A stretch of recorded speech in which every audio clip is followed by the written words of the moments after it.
نحمده ونصلي على رسوله الكريم اما بعد فاعوذ بالله من الشیطان الرجیم بسم اللہ الرحمن الرحیم. آج ہم انشاءاللہ الجبار پڑھیں گے. ٹھیک ہے. الجبار قابض، تسلط والا، قاہر. عربی میں کہتے ہیں نخلۃ جبارہ، لمبا کھجور کا درخت جس تک کوئی پہنچ نہ سکے، یعنی جو بہت اونچا ہو. تو اللہ سبحانہ وتعالی الجبار ہے، بہت بلند، اور پھر ہر چیز پر قبضہ بھی ہے اس کا، یعنی الجبار ہر چیز پر قابض ہے، تسلط والا ہے. ومن اسمائه الحسنى عز وجل الجبار. قال الله تعالى هو الله الذي لا اله الا هو الملك القدوس السلام المؤمن المؤمن المهيمن العزيز الجبار المتكبر سبحان الله عما يشركون.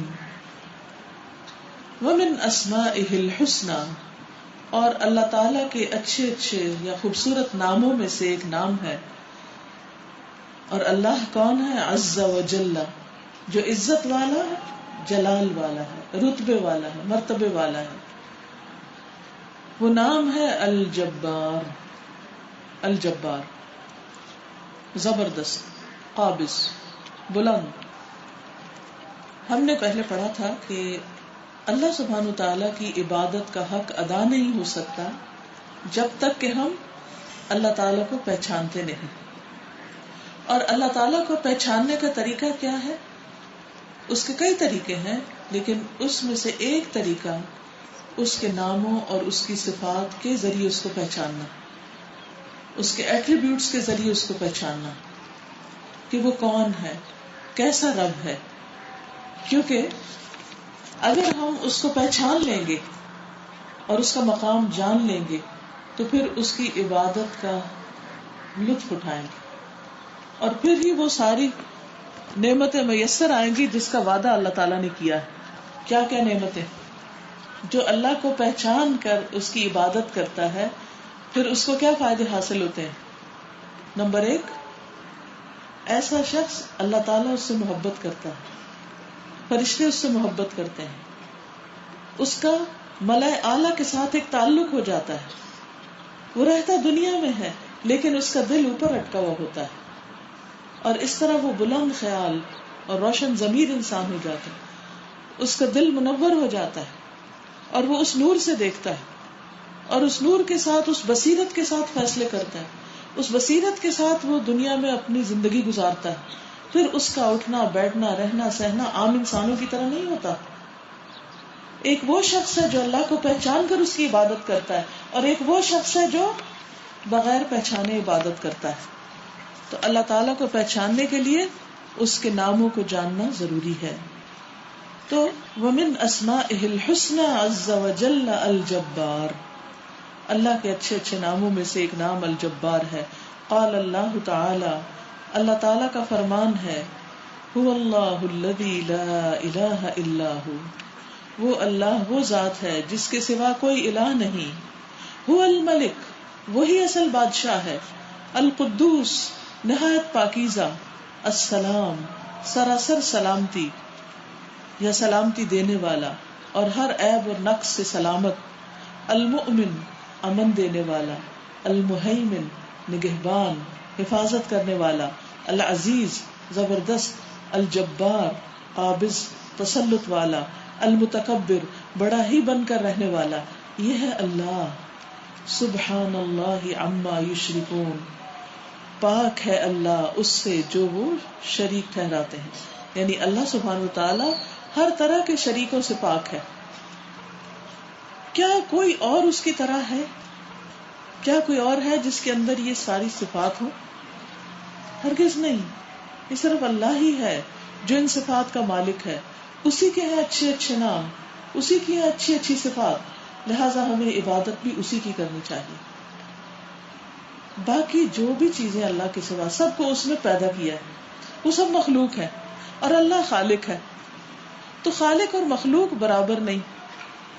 اسی لیے آپ کسی بھی چیز کے ساتھ اللہ تعالیٰ کو نہ مثال دے سکتے ہیں، نہ تشبیہ دے سکتے ہیں، اور نہ ہی یہ بتا سکتے ہیں کہ وہ کیسا ہے سوائے اس کی صفات کے، کیونکہ ہم نے اس کو دیکھا نہیں، اس کی کیفیت نہیں بتا سکتے. ٹھیک ہے نا؟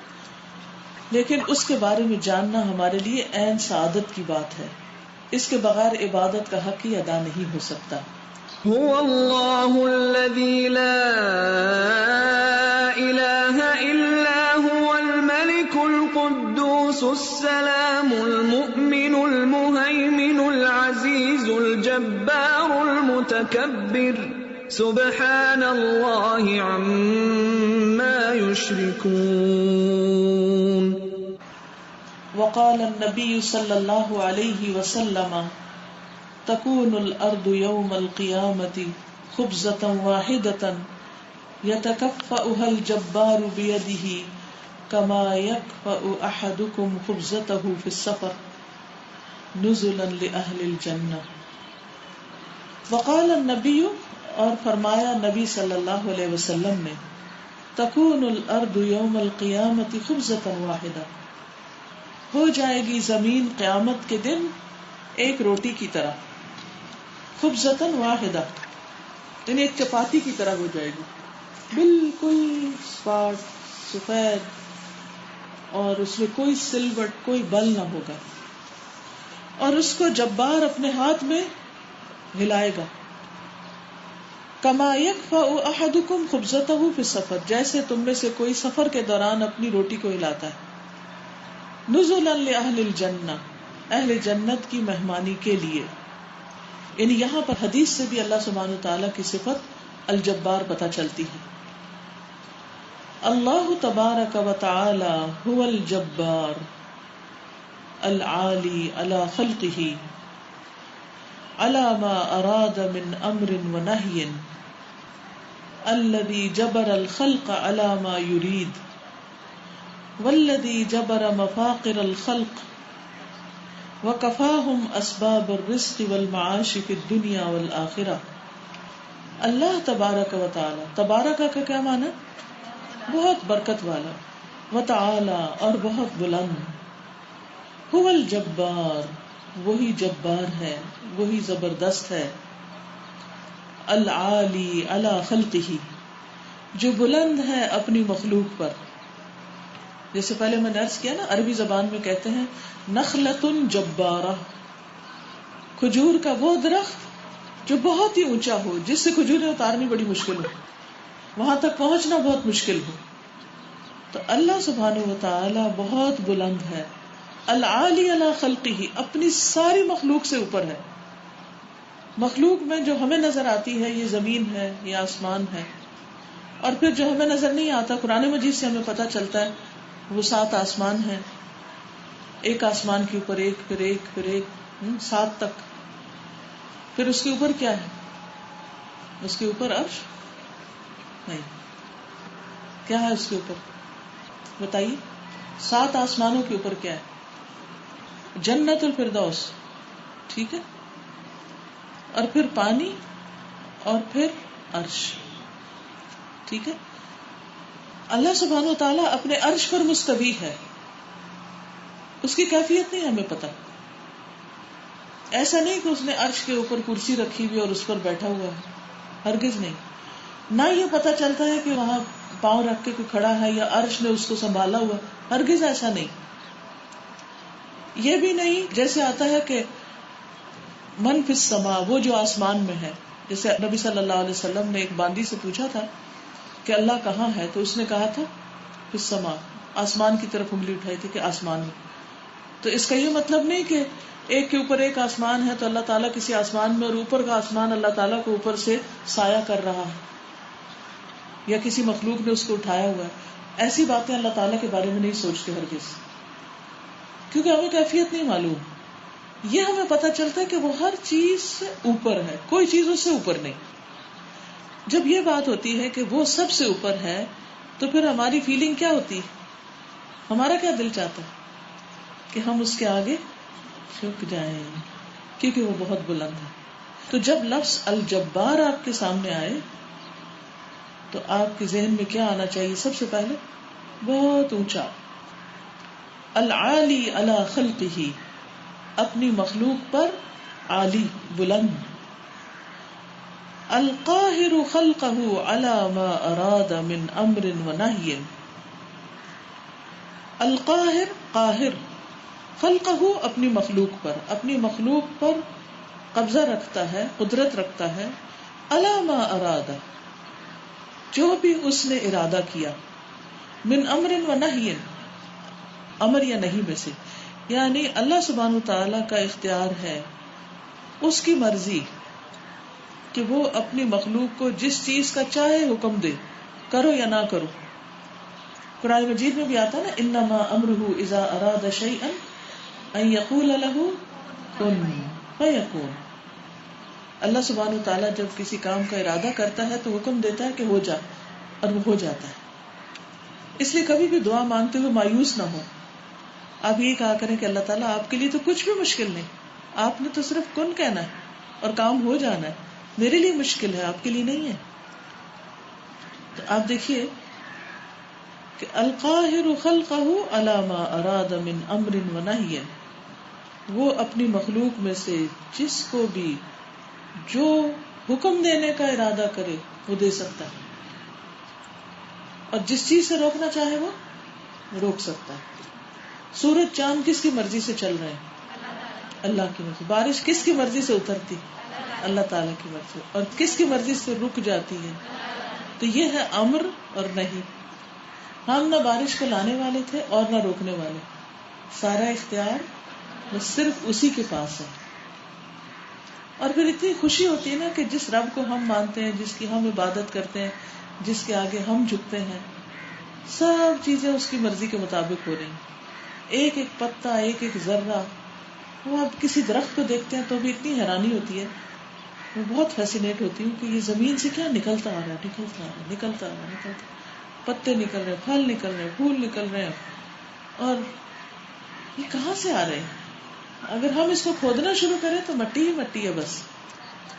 کس نے اس کے اندر یہ طاقت ڈال دی مٹی کے اندر کہ وہ اتنا کچھ نکال دے؟ کس کا حکم؟ اور وہی درخت ہوتا ہے کہ جلنے لگ جاتا ہے. بازو کا تو ریزن سمجھ آ جاتی اور بازو کا تو ریزن سمجھ ہی نہیں آتی. ہمارا اپنا بھی یہی حال ہے. جب تک اللہ چاہتا ہے جسم کام کرتا ہے، جب چاہتا ہے روح قبض کر لیتا ہے، جسم حرکت کرنا چھوڑ دیتا ہے. تو اس پہ سارا قبضہ کس کا ہے؟ اللہ کا. القاہر خلقہ علی ما اراد من امر و نہی، الذی جبر الخلق علی ما یرید، وہ جس نے جوڑا مخلوق کو، علی ما یرید، اس پر جو اس نے ارادہ کیا، جو اس نے چاہا. مثلا ناک کہاں رکھنی چاہیے؟ ناک کو کس نے جوڑا؟ ناک تو خیر ایک ہڈی ہے، اسی کے اندر سے ابھری ہوئی ہے. یہ بھی کتنی حیرت کی بات ہے، جوڑ نہیں ہے یہاں کوئی. یہ تو بڑی مجھے حیرت ہوتی ہے کہ باقی ہماری ہڈیوں میں جوڑ ہے لیکن ناک میں جوڑ ہی کوئی نہیں. کس نے حکم دیا اس کو اونچی ہوتی جاؤ، ہوتی جاؤ، ہوتی جاؤ، یہاں تک آ جاؤ، اور اس سے آگے نہیں جانا؟ کیونکہ اگر اس سے آگے آ جاتی تو کیا ہوتا، اور یہ شکلیں کتنی بھیانک ہو جاتی. اور پھر یہاں کی ہڈی اٹھتی ہے، یہاں کی اتنی نہیں اٹھتی. گال کی بھی ہڈی ہے. اگر اللہ سبحانہ تعالیٰ یہاں ناک لگا دیتا دو طرف، تم کتنے وحشی لگتے. اگر کسی کی یہ ہڈی اٹھنے لگ جائے، اٹھنے لگ جائے، اٹھنے لگ جائے تو کیا بنے. اور اس طرح ناک کو بیچ میں سے اٹھا کے کتنی خوبصورت شکل بنا دی. پھر ہاتھوں کی انگلیوں کو کس طرح شیپ دی، کس طرح مختلف جوڑوں کو جوڑا، اور پھر صرف ہمیں نہیں باقی ساری مخلوق کو بھی. تو جبر الخلق علی ما یرید، جبر کا لفظی معنی ہوتا ہے ٹوٹی ہڈی جوڑنا. یعنی ہماری الگ الگ ہڈیاں کیسے جوڑ دی اس نے. اور صرف ہماری نہیں، شیر، چیتا، بکری، گائے، ہر ایک کی، سب کی جوڑی. جس شکل میں چاہا اس کو ترتیب دیا، جس شکل میں چاہا بنا دیا. یہ صرف اسی کے کام ہے، اسی کی قدرت ہے، اسی کے کارنامے ہیں. وہی ہمارا رب ہے، اس کے سوا کوئی نہیں. والذی جبر مفاقر الخلق، وہ جو درست کرتا ہے مخلوق کی محتاجیاں. جبرا کا مطلب ہوتا ہے درست کرنا, یہاں مانا کہ دور کرنا.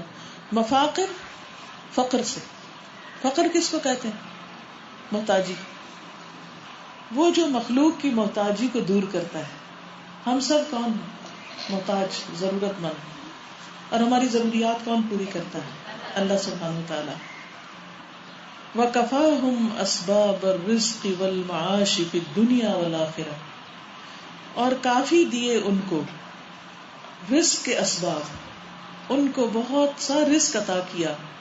والمعاش, اور معاش, فی الدنیا والآخرہ, دنیا اور آخرت میں. یعنی اللہ نے صرف مخلوق کو پیدا ہی نہیں کیا بلکہ ان کے رزق کے سامان اور اسباب بھی پیدا کیے. اور مخلوق میں سے ہر چیز مختلف چیزیں کھاتی, ہر ایک کو مختلف چیزوں کی ضرورت ہے. مثلا کچھ جانور گھاس کھاتے ہیں, پودے کھاتے ہیں. آپ مرغیوں کو لا کے اپنے گارڈن میں چھوڑے, پھر دیکھیں کیا ہوتا ہے. کبھی کیا آپ نے؟ یا بکریوں کو اپنے باغ میں لے آئیں, کیا چھوڑیں گی کچھ؟ سب اجاڑ دیں گی. آپ ان کے سامنے گوشت کا ڈھیر رکھ دیں, وہ کھائیں گی؟ وہ نہیں کھائیں گی, چاہے آپ کتنا مہنگا لے کر آئیں. ان کو یہ کس نے اس چیز کی رغبت دلائی؟ اللہ نے. اسی طرح بلی, آپ بے شک گارڈن میں اس کو چھوڑ دیں, باغ میں چھوڑ دیں, درخت پہ چڑھا دیں, جو مرضی کریں, کوئی خرابی ہوگی؟ نہیں ہوگی. لیکن اگر وہ کچن میں گھس گئی اور دودھ کا پتیلا اس نے گرا دیا تو پھر کام خراب ہو. اور پھر کیڑے مکوڑے آپ دیکھیے وہ کیا کھاتے رہتے ہیں. اور اگر آپ کو کبھی جنگل میں جانے کا اتفاق ہو یا ایسے گھنے درختوں والے کسی گھر میں رہنے کا, تو آپ دیکھیں گے کہ طرح طرح کی چڑیا اور پرندے آتے ہیں وہاں. اور وڈ پیکر آپ نے دیکھی ہوگی جس کی لمبی سی چونچ ہوتی, اور وہ کتنی نیچے تک زمین سے پتہ نہیں کیا چنتی رہتی. وہ وہی چن سکتی ہے, میں اور آپ نہیں چن سکتے, وہ اسی کا کام ہے. تو یہ اللہ سبحانہ و تعالیٰ ہے, یہی جبار ہے, سب پر غالب, اس کا حکم چل رہا ہے, اس کی مرضی چل رہی ہے کہ اس نے سب کو یہ اسباب عطا کیے ہیں, دنیا میں بھی اور آخرت میں بھی دے گا انشاءاللہ, جنت میں. وَهُوَ سُبْحَانَهُ الرَّؤُوفُ الْجَابِرُ لِلْقُلُوبِ الْمُنْكَسِرَةِ وَلِلضَّعِيفِ الْعَاجِزِ وَلِمَنْ لَاذَ بِهِ وَلَجَأَ إِلَيْهِ مِنْ خَلْقِهِ. وَهُوَ سُبْحَانَهُ, اور وہ اللہ سبحانہ و تعالی ہی ہے. الرؤوف, کیا معنی ہوتا ہے الرؤوف کا؟ شفقت کرنے والا. الجابر, الجابر درست کرنے والا. للقلوب المنکسرہ, ٹوٹے دلوں کو. قلوب قلب کی جمع, اور منکسر ٹوٹے ہوئے. وہی ہے جو ٹوٹے ہوئے دلوں کو درست کرتا ہے, جوڑتا ہے. وَلِلضَّعِيفِ الْعَاجِزِ, اور کمزور عاجز کو, اس کو وہی سہارا دیتا ہے, اسے وہی سپورٹ کرتا ہے. وَلِمَنْ, اور اس کو بھی جو لَاذَ بِهِ, پناہ لے اس کی, وَلَجَأَ إِلَيْهِ, اور پناہ لے اس کی طرف. دونوں کا ایک ہی معنی ہوتا ہے. من خلقہ, اپنی مخلوق میں سے. یعنی اللہ سبحانہ و تعالی اپنی مخلوق میں سے جو ٹوٹے دل والے ہوتے ہیں, کمزور اور عاجز ہوتے ہیں, معذور ہوتے ہیں, تکلیف میں ہوتے ہیں, ان کی کیئر بھی وہی کرتا ہے, ان کے دل جوڑنے کا سامان بھی وہی کرتا ہے, ان کے لیے اسباب وہی مہیا کرتا ہے. اب ہماری ایک ضرورت ہے کھانا پینا, اور ایک جذباتی ضرورت بھی ہوتی کہ جب ہم تکلیف میں ہوں, غم میں ہوں, پریشانی میں ہوں, تو کوئی ہمارا حوصلہ بڑھانے والا. اسی لیے تو اللہ سبحانہ وتعالیٰ نے قرآن مجید میں نقصان اور خسارے سے نکلنے کا جو طریقہ بتایا وہ کیا ہے؟ والعصر, پڑھیے, والعصر ان الانسان لفی خسر الا الذین آمنوا وعملوا الصالحات وتواصوا بالحق وتواصوا بالصبر. ہر انسان کو صبر کی ضرورت ہوتی ہے, تو اللہ تعالیٰ کسی نہ کسی کو بھیج دیتا ہے, وہ اللہ ہی بھیجتا ہے. کسی کے دل میں ہماری محبت ڈال دیتا ہے, کسی کے دل میں ہمارا لحاظ پیدا کر دیتا ہے. اس کے اندر ہمارا خیال پیدا کر دیتا ہے کہ وہ ہماری عیادت کرے اور ہمارا حال پوچھے اور ہمیں اچھا سا کوئی مشورہ دے دے. اس کی ہر ایک کو ضرورت رہتی. اسی لیے اللہ تعالیٰ فرماتے ہیں کہ خسارے سے وہ بچیں گے جو ایک دوسرے کو صبر کی تلقین کریں گے. ٹھیک ہے, بات وہی ہوتی ہے لیکن غم اور دکھ میں ہم بھول چکے ہوتے ہیں, کیونکہ اس وقت غم اور دکھ ہمارے اوپر چھایا ہوا ہوتا ہے. تو کسی اور کو ضرورت ہوتی ہے کہ وہ ہمیں یاد کرا دے. وہ اور کے دل میں ڈالتا کون ہے کہ وہ ہماری مدد کرے آ کے؟ اللہ تعالیٰ ڈالتا ہے. تو اس کو بھی فار گرانٹیڈ نہیں لینا چاہیے کہ اگر کوئی ہمارا حال پوچھ رہا ہے یا ہماری کیئر کر رہا ہے تو ہم کہیں ہم اسے ڈیزرو کرتے ہیں, یا ہمارے میں کوئی کمال ہے یا خوبی ہے یا ہم بڑی چیز ہے کہ لوگ ہمیں بہت پوچھتے ہیں. اللہ جب چاہے جس کا دل چاہے پھیر دے آپ سے, اور جس کا دل چاہے موڑ دے آپ کی طرف. کیا کبھی ایسا ہوتا؟ کیا لوگوں کو بدلتے دیکھا کبھی آپ نے؟ آپ کے لیے انتہائی کیئرنگ, محبت کرنے والے, آپ کا خیال رکھنے والے آپ سے منہ موڑ لیتے ہیں. تو اس سے کیا پتہ چلتا ہے کہ یہ اللہ ہی تھا کہ جس نے ان کے دلوں میں ڈالا ہے, اور یہ اللہ ہی ہے جس نے ان کے دل پھیر دیے, کیونکہ دل ہمارے اللہ کے ہاتھ میں ہے. ہم کیا دعا پڑھتے ہیں؟ یا مقلب القلوب ثبت قلبی علی دینک, اے دلوں کے پھیرنے والے, الٹ پلٹ کرنے والے, میرے دل کو اپنے دین کو جما دے. کبھی آپ کے اپنے ساتھ ہوا کہ ایک وقت میں دل اللہ کی طرف بہت راغب ہے, آپ اللہ کی یاد اور محبت میں روتے بھی, اور کچھ دن کے بعد آپ کوشش کر کے روتے ہیں اور محنت کر کے آپ کو واپس آنا پڑتا ہے, ہوتا ہے نا؟ تو یہ کون کرتا ہے؟ یہ کون دیتا ہے؟ اللہ ہی دیتا ہے. تو عبادت کا حصہ ہے کہ ہم ہر نعمت کو اللہ کی طرف سے سمجھیں. وما بکم من نعمت فمن اللہ, تمہارے پاس کوئی بھی جو نعمت ہے وہ اللہ کی طرف سے ہے. ٹھیک ہے نا؟ اس لیے ہمیں ہر مشکل میں اسی کی طرف رجوع کرنا ہے, ہر مشکل میں اسی سے مانگنا ہے, اسی کی پناہ لینی. کوئی کچھ کہنا چاہے گا؟ اسلام آباد سے کوئی کچھ کہنا چاہے گا؟ السلام علیکم. وعلیکم. وہ بہت پیش بہت پروار کرتے ہیں, تو وہ باقی لڑکوں پہ کہ بھول گئے ہیں کہ ان کو اس حالت میں اپنا مسئلہ جو ہے وہ اللہ تعالیٰ کے سامنے بیان کرنا چاہیے. اور دعا جو ہے ہمیں بتایا گیا کہ دعا اور صبر دو چیزیں ہیں جو مومن کے ہتھیار ہیں. ان کو ہی سب سے پہلے شیطان بھلوا دیتا ہے, اور انسان سمجھتا ہے کہ لوگوں کے پاس جانے سے جو ہے میرا مسئلہ حل ہو جائے گا. تو یہ یاد دہانی کرانا بھی اس وقت بہت ضروری ہوتا ہے, کیونکہ وہ لوگ بھول چکے ہوتے ہیں. بالکل. جزاک اللہ. آگے چلتے ہیں. وَهُوَ جَلَّ جَلَالُهُ الْجَبَّارُ الَّذِي لَهُ الْعُلُوُّ عَلَى خَلْقِهِ عُلُوُّ الذَّاتِ وَعُلُوُّ الْقَدْرِ وَعُلُوُّ الصِّفَاتِ وَعُلُوُّ الْقَهْرِ وَالْجَبَرُوتِ.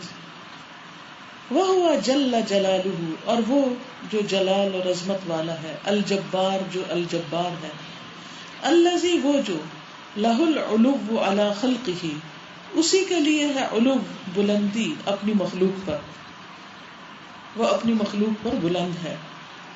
کس طرح؟ علو الذات, ذات کی بلندی کے ساتھ, یعنی وہ الرحمن علی العرش استوى. کچھ لوگ یہ سمجھتے ہیں نا کہ اللہ تعالیٰ ہر جگہ موجود ہے. کون کون کہتا ہے کہ ہر جگہ موجود ہے؟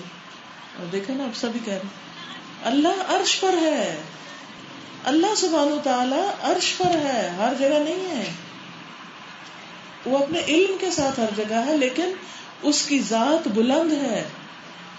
اگر کوئی پوچھے اللہ تعالیٰ کہاں ہے تو ہم کہتے ہیں ادھر, وہ ادھر, ادھر, اس میں, اس میں, اس میں, ایسے کہتے ہیں. تو ہر جگہ تو نہیں ہے نا. کیا کہتے ہیں؟ سب کہتے ہیں نا. پوچھے کسی بچے سے بھی کہ اللہ تعالیٰ کدھر, این اللہ, اللہ کہاں, سب کہتے ہیں اوپر, اوپر. چھوٹے چھوٹے بچوں کو سکھا دیں کہ اللہ اوپر ہے, کیونکہ یہی اس کی شان کے لائق ہے. لیکن افسوس یہ کہ ہمارے معاشرے کے اندر یہ کانسیپٹ اتنا غلط طریقے سے پھیلا ہوا ہے کہ لوگ کہتے ہیں کہ پتے پتے میں تو، ڈالی ڈالی میں تو. کیا پتے کے اندر اللہ تعالیٰ آ سکتے ہیں؟ ڈالی میں اللہ تعالیٰ آ سکتے ہیں؟ نہیں. اللہ اپنے عرش پر ہے. آج کے بعد یہ ہاتھ نہیں اٹھانا اس بات کو. اچھا وہ ٹیسٹ ہو گیا. اگر آپ اس پورے وزٹ میں صرف ایک یہ بات سیکھ کر جا رہے ہیں تو میں سمجھتی ہوں میرا یہاں آنا قبول ہو گیا. کیونکہ جب تک ہمارا اللہ تعالی کے بارے میں ہی علم درست نہیں اور بہت سارے کنفیوژن کا ہم شکار ہیں تو ہم اس کی عبادت کس طرح کریں گے؟ اب آپ دیکھیں، اگر ہم یہ کہیں کہ اللہ تعالیٰ ہر چیز میں ہے، ہر جگہ پہ ہے، تو پھر ہم کسی بھی چیز کی طرف رک کر کے نماز پڑھیں گے. یہ جو بت پرستی شروع ہوئی ہے یہ کہاں سے شروع ہوئی ہے؟ جو بتوں کی پوجا کرتے ہیں وہ کیا کہتے ہیں؟ اس کے اندر ہے ان کا خدا. اچھا کچھ لوگ کہتے ہیں رب دلاں وچ رہندا. یہ کہنا جائز ہے؟ پھر نہیں، رب عرش سے رہندا، دلاں چ نہیں رہندا. دل میں رب کی یاد ہوتی ہے. یاد رکھنا، یہ فرق یاد رہے گا. کانسیپٹ سمجھ آ گئی؟ دل میں کیا ہوتا ہے؟ رب کی یاد. رب خود نہیں ہے دل میں، رب عرش پر ہے. علو الذات، اپنی ذات میں بلند. وعلو القدر، اپنے رتبے میں بلند. وعلو الصفات، صفات میں بلند. اب آپ دیکھیے کہ اللہ تعالیٰ رحم کرتا ہے، بندے بھی رحم کرتے ہیں، تو فرق کیا ہے؟ اللہ کی رحمت کامل ہے، بندوں کی ناقص ہے، اور ان دونوں کے درمیان کوئی مشابہت نہیں ہے. اس کی ہر صفت عالی شان ہے. ٹھیک ہے نا؟ وعلو القہر والجبروت، اور وہ غلبے اور عظمت والا ہے. یعنی اس کا غلبہ اور جبروت جو ہے، جبروت کہتے ہیں عظمت کو، قدرت کو، قوت کو، وہ بھی بلند ہے، وہ بھی سب سے زیادہ ہے. ٹھیک ہے نا؟ یعنی اللہ کی پکڑ، اس کی طاقت، اس کی قدرت، اس کی عظمت، یہ بھی سب سے اوپر ہے. ٹھیک ہے نا؟ اب آپ سجدے میں ذرا یہ باتیں یاد کریں آج عصر کی نماز کے وقت، کہ وہ ذات میں بلند، صفات میں بلند، رتبے میں بلند، پکڑ اور قہر اور جبروت میں بلند. تو پھر سجدہ کیسے ہوگا؟ فرق ہوگا یا نہیں ہوگا؟ کہ میں بہت بڑے رب کے آگے جھکی ہوئی ہوں، کتنی عاجزی آئے گی پھر. لیکن اگر ہمیں یہ پتہ ہی نہ ہو کہ وہ کتنا بڑا ہے، کہاں ہے، کیسا ہے، تو پھر ہماری نمازیں بھی تو ایسی بے روح ہے نا. کس کے آگے جھک رہے؟ اللہ. کون ہے اللہ؟ کوئی پتہ نہیں. کیونکہ بچپن سے کوئی اس سوال کا جواب ہی نہیں دیتا ہمیں. جب بچے پوچھتے ہیں کہ اللہ تعالیٰ کہاں ہے، کیسا ہے، تو مائیں کیا جواب دیتی ہیں؟ چپ کرو، یہ باتیں نہیں کرتی، چپ کرا دیتی ہیں، جواب نہیں دیتی. تو اتنا تو عقیدہ پڑھ لیں کہ جس سے چھوٹے چھوٹے سوالوں کے جواب آپ دے سکیں. پھر فرمایا جبر خلقہ علی ما اراد ان یکونوا علیہ من خلق ولا یمتنع علیہ شیء منہم ابدا ولا راد لقضائہ ولا معقب لحکمہ انما امرہ اذا اراد شیئا ان یقول له کن فیکون. جبر خلقہ علی ما اراد، اس نے پیدا کیا اپنی مخلوق کو جس چیز پر اس نے ارادہ کیا. ان یکونوا علیہ، کہ وہ اس پر ہو، یعنی اس حالت پر، اس شیپ میں، اس رنگ میں، اس جگہ. ہر ایک کا ٹھکانہ مقرر کر دیا نا. سورج کا ٹھکانہ کہاں ہے؟ اوپر ہے. چاند بھی اوپر ہے لیکن اس کا الگ ہے. کلن فی فلک یسبحون، ہر ایک اپنے اپنے مدار میں گھوم رہا. تو کس نے مدار مقرر کیا؟ اللہ سبحانہ وتعالی نے. یس. تو اللہ نے جس کو جہاں چاہا رکھا، اسی طرح بندوں کو بھی جہاں چاہا رکھا. جس کو چاہا لڑکا بنا دیا اور جس کو چاہا لڑکی بنا دیا. اب آپ اگر چاہیں کہ ہم لڑکا بن جائیں تو یہ ممکن نہیں، کیونکہ اللہ نے جس حالت میں رکھنا چاہا رکھا، جس شکل میں اس نے پیدا کرنا چاہا. اسی طرح کسی کی ناک چپٹی بنائی، کسی کی اونچی بنائی، کسی کی موٹی بنائی، کسی کی چھوٹی بنائی. تو یہ بھی کس نے بنائی؟ کس نے شیپ دی؟ اللہ نے. یہی ہے الجبار، کہ وہ سب سے بلند ہے. اس کے اوپر یا اس کے فیصلوں کے اوپر کسی کا فیصلہ نہیں چلتا. پھر ہمارا کام کیا ہے؟ ہم کیا کریں؟ ہم اسے ایکسپٹ کر لیں، ہم اسے قبول کر لیں، ہم اس کے آگے جھک جائیں. جبر خلقه على ما اراد ان يكونوا عليه من خلق ولا يمتنع عليه شيء منهم ابدا. لا يمتنع عليه شيء، نہیں دشوار اس پر کوئی چیز، کچھ کرنا اس کے لیے مشکل نہیں. ابدا، کبھی بھی، نیور ایور. ولا راد لقضائه، اور نہیں کوئی پھیرنے والا اس کے فیصلوں کو، اس کی قضاء، اس کی قدر، اس کی تقدیر کو کوئی بھی پھیر نہیں سکتا. جب اس نے کسی کی موت لکھی ہے وہ موت آ جاتی ہے. کوئی یہ کہہ سکتا نہیں ابھی ذرا ٹھہر جائے، میں نے ابھی نہیں مرنا، بھی میں صحت مند ہوں. نہیں، جب اس نے لکھا اس نے اس دن مرنا، بس گیا خلاص. چاہے اس کے کتنے کام رہتے ہوں، چاہے اس کی کتنی ہی ذمہ داریاں کیوں نہ ہوں. تو اس لیے اللہ سبحانہ وتعالی کو اپنے فیصلوں سے کوئی پھیر نہیں سکتا. یہ ہے الجبار. ولا معقب لحکمہ، اور نہیں کوئی پیچھے آنے والا اس کے فیصلے کے، یعنی کوئی آ کے اس کا فیصلہ چینج نہیں کر سکتا. دنیا میں کیا ہوتا ہے، ایک بندہ ایک آرڈر کرتا ہے، پیچھے سے آ کے دوسرا کہتا ہے نہیں ایسے نہیں، ایسے کر دو. وہ پہلے کی بات پیچھے چلی جاتی ہے، پیچھے آنے والے کی کچھ اور ہو جاتی ہے. اور اس کی بہترین مثال ہماری موٹر وے ہے. ایک حکومت آتی ہے ایک فیصلہ کرتی ہے، اور دوسری آتی ہے تو اس کو تبدیل کر دیتی ہے، اور کچھ سے کچھ ہو جاتا ہے. اس کے فیصلوں کا کیا ہے؟ انما امرہ اذا اراد شیئا ان یقول له کن، بے شک اس کا حکم جب وہ ارادہ کرتا ہے کسی چیز کا، ان یقول له، کہ کہتا ہے اس کو، کن فیکون، تو وہ ہو جاتی. بس اس نے کن کہنا ہے اور چیز ہو جائے گی. انما امره اذا اراد شيئا ان يقول له كن فيكون. کوئی کچھ کہنا چاہے گا؟ السلام علیکم استاد. وعلیکم السلام، بولیے. اللہ تعالیٰ جب کوئی کام کرنا چاہتا ہے تو اللہ تعالیٰ وہ کر ڈالتا ہے. اور ہم جو ہیں بالکل اپوزٹ ہیں اس چیز سے کہ شک و شبہات اور بہت ساری چیزوں میں جو ہے وہ ہم پھنسے رہتے ہیں اور ہم کر نہیں پاتے. تو یہ ہے کہ بہت سے، جیسے آپ نے بتایا الجبار کا تسلط والا، تو اللہ تعالیٰ نے دنیا میں بھی بہت سے لوگوں کو تسلط دیا ہوتا ہے اور ایک پوزیشن بھی دی ہوتی ہے، لیکن اس چیز کو یوز نہیں کیا جاتا. تو یہ بہت زبردست چیز ہے کہ جو ایک اللہ تعالیٰ نے کسی کو کام دیا ہو یا کچھ ہو، اللہ تعالیٰ کی صفت ہے الجبار کی. تو اس سے مجھے یہ خیال آ رہا تھا کہ بھلائی کے کاموں کے لیے اور بہتری کے کاموں کے لیے اللہ تعالیٰ اگر کوئی رتبہ یا پوزیشن دے تو اس کو یوز بھی کرنا چاہیے. جیسے حضرت عمر رضی اللہ تعالیٰ کا، کہ ان کو خلافت ملی اور پھر انہوں نے لوگوں کے بھلائی کے لیے کام کیے اور رہتی دنیا تک ان کا نام. بندوں کی ایک بہت بڑی کمزوری ہوتی ہے کہ وہ ڈیسیژن میکنگ نہیں کر سکتے، فیصلہ نہیں کر سکتے، اور اگر فیصلہ کر لیتے ہیں تو اس کو نافذ نہیں کر سکتے. کیوں؟ بعض اوقات ڈرتے ہیں کہ اگر میں نے یہ فیصلہ کر دیا تو اس کا مجھے نقصان ہوگا. کچھ فیصلے اپنے خلاف جا رہے ہوتے ہیں. اللہ سبحانہ و تعالیٰ کے لیے کچھ مشکل نہیں. السلام علیکم. وعلیکم السلام. سننے کی کہ مطلب اللہ تعالیٰ کسی کام کا ارادہ کرتے ہیں تو یہ وہ ہو جاتا ہے. تو ایسے تھے کہ جب میں اس جامعہ میں آنے سے پہلے نا میں کسی اور جامعہ میں تھی، تو وہاں پہ میں بہت زیادہ بیمار رہتی تھی. تو لیکن میں آپ کو بہت زیادہ جوش تھا کہ میں مزید علم حاصل کروں اور قرآن کو اپنے اندر نہ جذب کروں. لیکن مجھے کچھ لوگوں نے روکا، کہنے لگے کہ تمہاری طبیعت ٹھیک نہیں ہے، تم وہاں پہ نہیں رہ سکو گی نا، وہاں پہ بیمار بچوں کو نہیں لیتے. تو لیکن میرا جذبہ اتنا روج پہ تھا کہ میں نے کہا نہیں، مجھے کسی سے کچھ نہیں مانگنا، مجھے بس اپنے اللہ سے مانگنا ہے.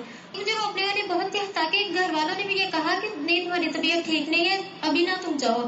تو لیکن میرا جذبہ سچا تھا، میں نے اللہ سے یہ مانگا، میں نے کہا اللہ آپ کے پاس میں تو کچھ یہ نہیں ہے کہ وہ ممکن ناممکن ہماری بات ہے، ہمارے سوچ ہے، لیکن آپ کے آگے تو کچھ بھی ناممکن نہیں. آپ نے تو کون کہنا ہے، تو ہو جانا سب کچھ. اچھا جب میں اس جامعے میں نے قدم رکھا، مجھے یوں لگا جیسے میری بیماری تھی نہیں کہیں نا. میں خود اس چیز پہ حیران تھی کہ اللہ تعالیٰ نے کیسے، کیونکہ مجھے پچھلے جامعے میں یہ تھا کہ میرا خیال رکھنے والے لوگ تھے، میں کہتی تھی اگر اللہ تعالیٰ نے وہاں مجھے طاقت نہیں دی تھی تو کم از کم لوگوں کے دلوں میں احساس ڈال دیا تھا کہ میرا خیال رکھتے تھے. لیکن اگر یہاں لوگ یعنی ایسا ہو گیا کیونکہ ظاہر ہے ایک بیماری کی بنا پہ بچہ نہیں پڑھ سکتا, تو اگر ایسا نہیں ہوگا یعنی تو لیکن کم سے کم اللہ تعالیٰ مجھے طاقت دے دے گی, مجھے تو اپنے اللہ سے مانگنا ہے. تو میں نے یہی غرض رکھی, میں نے کہا یا اللہ مجھے آپ سے یعنی چاہیے, آپ مجھے طاقت دے جو بھی دے, پہلے مجھے علم چاہیے, میری یہ تڑپ پوری ہونی چاہیے. میں نے اللہ سے مانگا, اللہ تعالیٰ نے ایسا ارادہ کیا میرے ساتھ بھلائی کرنے کا, الحمدللہ مجھے اب بالکل بھی فیل نہیں ہوتی یہ چیز, اور الحمدللہ بالکل میں سیٹ ہوں. الحمدللہ. اصل میں ہمیں اللہ سبحانہ تعالیٰ کی طاقت, اس کی پاور, اس کے قبضے, اس کی قدرت, اس کا اندازہ نہیں. دعا کیا ہے؟ عبادت ہے نا. تو عبادت کا حق ادا نہیں ہو سکتا جب تک کہ ہم اللہ کو پہچانتے نہیں. ہماری دعائیں بے روح ہوتی ہیں کیونکہ ہم ہر وقت سوچتے ہیں پتہ نہیں قبول ہوگی کہ نہیں, اور جب ڈیسپریٹ ہوتے ہیں تو ہم دوسروں کے پاس بھاگتے ہیں, آپ ہمارے لیے دعا کر دیں. ایک ایک کو پکڑ پکڑ کے کہتے ہیں آپ دعا کریں. اگر یقین ہو کہ اللہ ہماری بھی سنتا ہے اور وہ سب کچھ کر سکتا ہے, تو جتنی دیر ہم دوسروں کی منت کرنے میں لگاتے ہیں اتنی دیر ہم اللہ سے مانگنے میں کیوں نہ لگا لیں. ٹھیک ہے دوسرے بھی دعا کریں, لیکن سب سے بہترین دعا جو کوئی کر سکتا ہے وہ انسان خود اپنے لیے کرتا ہے. اور جس دن یہ یقین آ گیا نا کہ اللہ سب کچھ کرنے پہ قادر ہے, اس دن دعا کی شکل ہی بدل جائے گی, دعا پر یقین ہی بدل جائے گا. اور اللہ تعالیٰ کے نام پڑھنے کا مقصد یہی ہے کہ ہمارا اللہ تعالیٰ سے اتنا اچھا تعلق ہو جائے کہ اٹھتے بیٹھتے چلتے پھرتے ہمیں کبھی کوئی صفت یاد آئے, کبھی کوئی آئے. وَهُوَ سُبْحَانَهُ الَّذِي جَبَرَ خَلْقَهُ عَلَى مَا شَاءَ مِنْ أَمْرٍ وَنَهْيٍ فَشَرَعَ لَهُم مِّنَ الدِّينِ مَا ارْتَضَاهُ هُوَ كَمَا قَالَ سُبْحَانَهُ الْيَوْمَ أَكْمَلْتُ لَكُمْ دِينَكُمْ وَأَتْمَمْتُ عَلَيْكُمْ نِعْمَتِي وَرَضِيتُ لَكُمُ الْإِسْلَامَ دِينًا. وَهُوَ سُبْحَانَهُ, اور وہ اللہ سبحانہ تعالی, الذی وہ ذات ہے, جبر خلقہ اس نے بنایا اپنی مخلوق کو, یا قائم کیا اپنی مخلوق کو, علی ما شاء اوپر جس کے اس نے چاہا, من امر و نہی, امر اور نہیں میں سے, یعنی جو چاہا ان کو حکم دیا, نماز پڑھو یا روزہ رکھو یا حج کرو یا زکات. یہ کس کا حکم ہے, کس کا فیصلہ ہے, کس کا ڈیسیژن ہے؟ اللہ کا. اور کوئی اس کو پھیر سکتا؟ ساری دنیا کے مسلمان کٹھے ہو جائیں اور کہیں کہ ہم نماز کو بین کر رہے ہیں, یعنی کہ نماز چھوڑ دیں, کوئی ضرورت نہیں. سارے اسکالر کٹھے ہو کے بھی کہیں تو پوری دنیا کے اسکالرس کٹھے ہو کے یہ بات ہے, تو کیا یہ بات درست ہو جائے گی؟ کیا اللہ کے فیصلے کو کوئی چینج کر سکتا؟ نہیں کوئی چینج کر سکتا. یا اسی طرح جو چیزیں حرام ہیں, مثلا سود حرام ہے, اگر سارے مل کے بھی اس کو حلال کرنا چاہے تو حلال نہیں کر سکتے. سود تو سود ہے. خنزیر حرام ہے, آپ کہیں نہیں ہم اس کو بڑی صاف ستھری چیزیں کھلاتے ہیں اور اب ہمیں اس کو حلال کر لینا چاہیے, تو ہم نہیں کر سکتے. یہ اللہ کا فیصلہ ہے تسلط والا کہ یہی ہوگا, ایسے ہی کرنا ہوگا, نماز پڑھنی ہوگی, حرام کو حرام سمجھنا ہوگا, محرمات سے شادی نہیں ہو سکتی. تو یہ کلیئر کٹ حکم اور فیصلے ہیں اس کے, ٹھیک ہے نا. تو اس معنی میں بھی وہ جبار ہے. فشرع لهم من الدین ما ارتضاه, تو مقرر کیا ان کے لیے دین میں سے جس چیز کو اس نے پسند کیا, جو بندوں کے فائدے میں تھی. ہوا اس نے, کما قال سبحانہ, جیسے کہ اللہ سبحانہ تعالی نے فرمایا, الیوم اکملت لکم دینکم, آج میں نے تمہارے لیے تمہارا دین مکمل کر دیا. کیا کسی سے مشورہ لیا تھا اللہ تعالیٰ نے؟ کسی سے پوچھا تھا؟ اپنے پیغمبر سے پوچھا ہو یا صحابہ سے پوچھا ہو یا کسی سے, کیا خیال ہے ابھی تم چاہتے ہو کہ وہی اور جاری رہے یا بند کر دوں؟ جب اس نے چاہا وہی کا سلسلہ ختم کر دیا, کسی سے بھی نہیں پوچھا, اللہ ہی کا فیصلہ تھا. کما قال سبحانہ الیوم اکملت لکم دینکم, آج میں نے تمہارا دین تمہارے لیے مکمل کر دیا. واتممت علیکم نعمتی, اور تم پر اپنی نعمت تمام کر دی. ورضیت لکم الاسلام دینا, اور تمہارے لیے اسلام کو بحیثیت دین کے پسند کر لیا, چن لیا.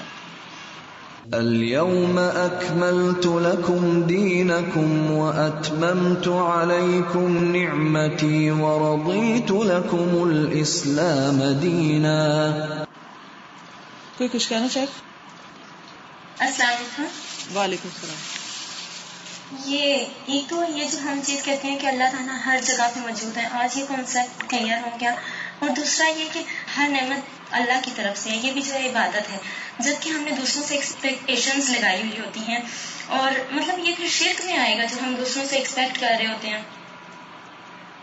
اگر اللہ کو بھول کے کر رہے ہیں تو پھر تو غلط ہے، لیکن اگر یہ ایکسپیکٹیشن ہے کہ اللہ نے اس کو میرے لیے ذریعہ یا وسیلہ بنا دیا ہے، تو ایکسپیکٹیشن رکھنا کسی سے شرک نہیں ہوتا، لیکن زیادہ رکھنی نہیں چاہیے، کیونکہ بندے خود محتاج ہیں، وہ سب کو کچھ دے نہیں سکتے.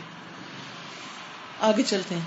فشرع للعباد ما شاء من الشرائع وامرهم باتباعها ونهاهم عن العدول عنها فمن آمن فله الجنة ومن عصى فله النار ولم يجبر أحدا من خلقه على إيمان أو كفر بل جعل لهم المشيئة في ذلك هم مع ذلك لا يخرجون عن مشيئته كما قال سبحانه إن هو إلا ذكر للعالمين لمن شاء منكم أن يستقيم وما تشاءون الا ان يشاء اللہ رب العالمین.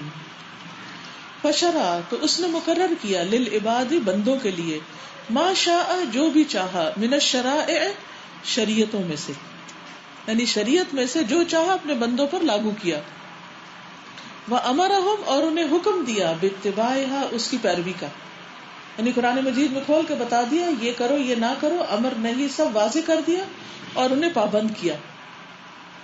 وَنَهَاهُمْ اور ان کو روک دیا عن العدول عنها اس سے پھرنے سے، کہ تم اس کی نافرمانی نہیں کرنا، اس سے نہیں ہٹنا. فمن آمن تو جو ایمان لائے، فلہ الجنہ تو اس کے لیے جنت ہے، جو مان گیا اس کے لیے جنت ہے. ومن عصا اور جس نے نافرمانی کی، فلہ النار تو اس کے لیے آگ ہے. ولم یجبر احدا اور کسی کو مجبور نہیں کیا، من خلقہ اپنی مخلوق میں سے، علی ایمان او کفر کہ وہ ضرور ایمان لائے یا کفر کرے، جبر نہیں کیا، زبردستی نہیں کی. بل جعل لهم المشیئۃ بلکہ ان کے لیے مشیت رکھی. مشیت کا مطلب یعنی جو وہ چاہیں، جو وہ خود پسند کرے اپنے لیے. فی ذالک اس معاملے میں، وہم مع ذالک اور وہ اس کے ساتھ، لا یخرجون عن مشیئتہ اللہ کی مشیت سے باہر نہیں نکل سکتے. کما قال سبحانہ جیسے اللہ تعالیٰ کا فرمان ہے، ان ہوا الا ذکر للعالمین نہیں یہ مگر ایک نصیحت سارے جہان والوں کے لیے.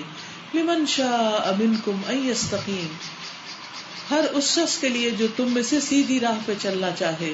وما تشاءون الا ان یشاء اللہ رب العالمین اور نہیں تم چاہ سکتے مگر یہ کہ اللہ ہی چاہے جو رب ہے سارے جہانوں کا. اس میں بڑی اہم بات سمجھا دی گئی، اور وہ بات کیا ہے؟ پہلی بات کہ اللہ نے شریعت مقرر کی، قرآن میں اپنے پروفٹ محمد صلی اللہ علیہ وسلم کے ذریعے قانون، قاعدے، حکم، احکام سب کچھ دے دیے. واضح یہ مانتے ہیں نا، آپ سب کو پتا ہے. پھر ہمیں حکم دیا کہ اس کی پیروی کرو، ٹھیک ہے، واضح. پھر ہمیں روکا کہ اس سے ہٹنا نہیں، واضح، اگریڈ. پھر ہمیں خوشخبری دی کہ جو مانے گا اس کو جنت ملے گی، اور ڈرایا کہ جو نہیں مانے گا آگ میں جائے گا. سیدھی سی بات ہے نا. اوکے. پھر یہ کہ اس نے اپنی مخلوق میں سے کسی کو بھی ایمان لانے یا کفر کرنے پہ مجبور نہیں کیا. آپ کو کسی نے مجبور کیا ہوا کہ آپ ضرور مومن بن کے جیے؟ کیا خیال ہے؟ پھر کیوں ایمان لائے گئے؟ اپنی مرضی سے. ٹھیک ہے. لیکن بندے کو ہمیشہ یہ یاد رکھنا چاہیے کہ ایک مرضی ہماری ہے اور ایک مرضی اللہ کی ہے. جب ہماری مرضی اللہ کی مرضی سے مل جاتی تو کام ہو جاتا ہے. اگر ہماری مرضی کچھ اور ہو اور اللہ کی مرضی کچھ اور ہو تو کام نہیں ہوتا. ٹھیک ہے. اسی لیے فرمایا یہ تو جہان والوں کے لیے ایک نصیحت ہے یہ قرآن. جس کا جی چاہے نصیحت حاصل کر لے، جو بھی چاہے اس سے فائدہ اٹھائے، لیکن تم نہیں چاہ سکتے جب تک اللہ نہ چاہے. تمہاری چاہت کچھ نہیں کرے گی جب تک اللہ کی چاہت نہ ہو کہ تم سیدھے راستے پہ چلو. واضح بات، یہی تقدیر ہے. اب اللہ کی چاہت کیا اپنے بندوں کے بارے میں کہ وہ بھٹک جائے؟ نہیں چاہتا نا اللہ. اللہ کیا چاہتا ہے اپنے بندوں سے؟ کہ وہ ہدایت پر رہیں. لیکن کچھ لوگوں کو اللہ ہدایت نہیں دیتا. کیوں؟ اللہ تعالیٰ اپنے بندوں کو موقع دیتا ہے. کیا اس نے فرعون کو موقع دیا؟ اس کے لیے کیا کیا؟ موسیٰ علیہ السلام کو بھیجا, ہارون علیہ السلام کو بھیجا, لیکن پھر بھی وہ ایمان نہیں لایا. اور کب لایا ایمان؟ جب جان نکل رہی تھی. اس وقت تو سارے ہی چاہتے ہیں ایمان لانا. اب آپ دیکھیے یہ بات ڈرانے والی بھی ہے, اور یہ اللہ سے دعا کرنی چاہیے, اللہ تو ہمارے بارے میں خیر کا ارادہ رکھ, تو ہمیں ہدایت دے. اللہ ہدایت کوئی نہیں دے سکتا مگر تو ہی, تو ہمیں ہدایت دے, تو ہمیں سیدھے راستے پر چلا. تو اس کے لیے بھی تڑپا کریں. کیوں ہمیں ہر نماز میں یہ کہنے کو کہا گیا کہ اہدنا الصراط المستقیم, کہ مانگتے رہو مانگتے رہو مانگتے رہو, روز مانگو روز مانگو روز مانگو, کئی دفعہ مانگو, کیونکہ ہدایت اتنی سستی چیز نہیں ہے. اس کے لیے کوشش کرنی ہوگی, اس کے لیے دعا کرنی ہوگی. اور پھر اچھے خاتمے کی دعا, اللہ ہمارا انجام اچھا ہو, کہیں ہم بہکے ہوئے نہ مر جائیں, غلط کام کرتے ہوئے نہ مر جائیں. وَلَا تَمُوتُنَّ إِلَّا وَأَنْتُمْ مُسْلِمُونَ. اس سے ڈر لگتا ہے کہ کہیں ایسا نہ ہو کہ ہم بھٹک جائیں, کہیں ایسا نہ ہو کہ ہماری موت کسی ایسی حالت میں ہو کہ ہم اللہ کی نافرمانی کر رہے ہیں. إِنْ هُوَ إِلَّا ذِكْرٌ لِّلْعَالَمِينَ لِمَنْ شَاءَ مِنْكُمْ أَنْ يَسْتَقِيمَ وَمَا تَشَاءُونَ إِلَّا أَنْ يَشَاءَ اللَّهُ رَبُّ الْعَالَمِينَ. اپنی ہدایت کے لیے کس قدر تڑپنے کی ضرورت ہے. کوئی کچھ کہے گا؟ السلام علیکم استاذہ. وعلیکم السلام.